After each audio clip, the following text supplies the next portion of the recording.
Jak powiedział kiedyś Fenris Darkthrone, to był pierwszy album nagrany w stylistyce norweskiego black metalu, mimo że zespół pochodził z Czech. A jak wiadomo, do Czech to ja mam za darmo. A dzisiejszym albumem jest Masters Hammer Ritual.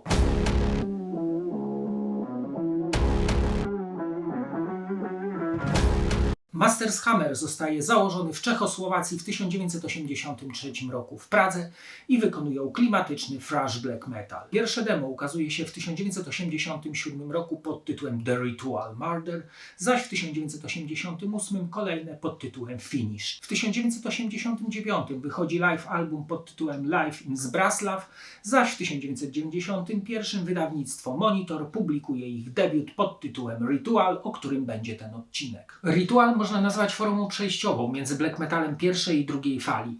W pracy gitar wyczuwalna jest zdrowa dawka thrashu, zaś atmosfera jest mroczna, gęsta, z chropowatymi wokalami Storma, sprawiającymi uczucie grozy. Jedno jest pewne, w końcówce lat 80. wyprzedzali muzyką swoje czasy.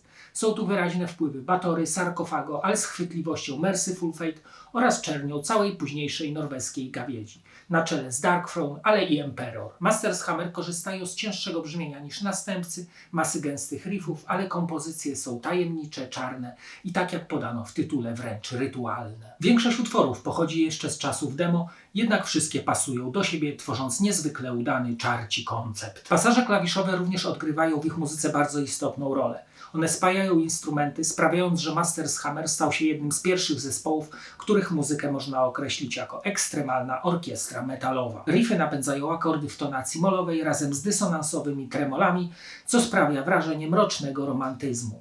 Solówki zaś mają swoje korzenie w heavy metalu, co brzmi bardzo ciekawie na tle mrocznych harmonii. Franta Storm, główny zawiadowca Masters Hammer, powiedział, że ich black metal ma odniesienie do Bodlera i tradycji okultystycznych oraz kultu odrazy, który przejawiał się w ich zatęchłej sali prób. Wszystko jest zawarte w tekstach, które są napisane wyłącznie po czesku. Ritual płynie sobie w średnich tempach, rezygnując z blast beatów, a korzystając raczej z galopującego tempa. Co jakiś czas pojawia się czysty wokal. Produkcja jest lo-fi, surowa, jednak wszystkie instrumenty są dobrze słyszalne.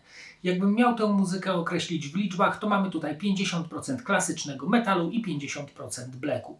To muzyka niepodrabialna ze swoimi chóralnymi i syntezatorowymi wstawkami, które nigdy nie przytłaczają. Ten album mógłby być ścieżką dźwiękową do jakiegoś okultystycznego horroru. Jest pełen niesamowitego klimatu oraz kreatywności kompozytorskiej. Masters Hammer nie chcieli grać bezpiecznej muzyki, chcieli być mroczni i ekstremalni, a ich śmiałe próby doprowadziły do nagrania jednego z najbardziej ikonicznych dzieł w historii metalu. Ritual jest mocno zakorzeniony w riffowaniu lat 80. i można go określić jako czarny heavy metal.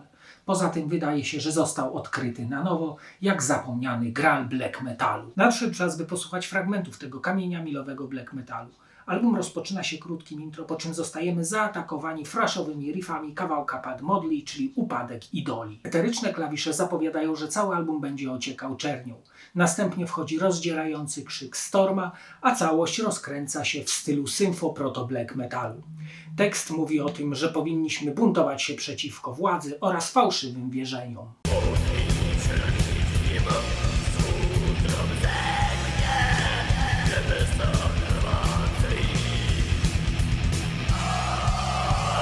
Utwór tytułowy to instrumentalny, intensywny kawałek z mocną perkusją oraz symfonicznymi wstawkami. Bardzo oldschoolowo-blackowo-thrashowy, ze świszczącą melodyjną solówką, ukazujący piękno muzyki Masters Hammer pomiędzy przejrzystością a mrokiem.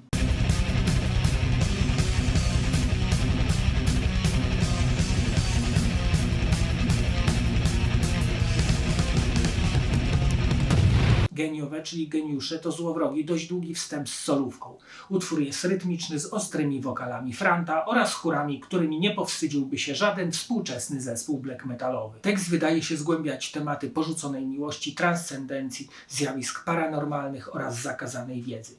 Do utworu został zrealizowany teledysk, w którym widzimy czarny rytuał oraz nagą dziewczynę na ołtarzu.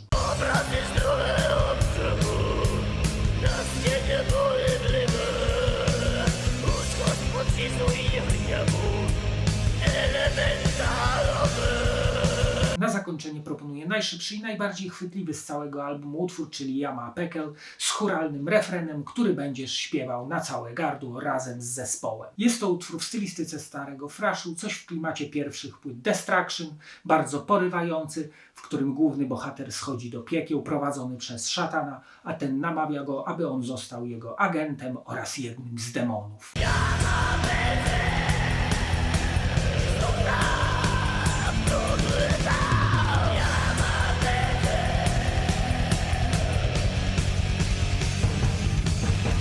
Zobaczmy okładkę i wkładkę. Na okładce w zielono-niebieskiej kolorystyce widnieje zdjęcie ośnieżonego wzgórza, na którym rozpostarto czarną flagę z pentagramem. Fota prezentuje się mega klimatycznie, jest w niej jakiś złowrogi nastrój i tajemnica. Po lewej stronie na zaciemnionej części zdjęcia umieszczono na górze białe logo zespołu, a pod spodem tytuł albumu. Na pierwszej rozkładówce widzimy w sebii ciekawe dwie dość abstrakcyjne grafiki. Na kolejnych 3 stronach widnieje krótki wywiad z Františkiem Stormem. Na 6. stronie umieszczono skład nagrywający, muzyków sesyjnych, podziękowania oraz listę oficjalnych edycji albumu. Na kolejnej rozkładówce widnieją kolejne eksperymentalne grafiki. Na stronie zamykającej wkładkę jest foto zespołu, a na płycie CD umieszczono grafikę ducha z twarzami widocznymi w jego mgle. Na stronie zamykającej pudełko umieszczono całkiem spoko fotę muzyków na skale, a na niej również tytuły utworów i logo wydawcy. To kreatywny, nowatorski i klasyczny już album, który położył podwaliny pod rozwój black metalu oraz synfoblaku.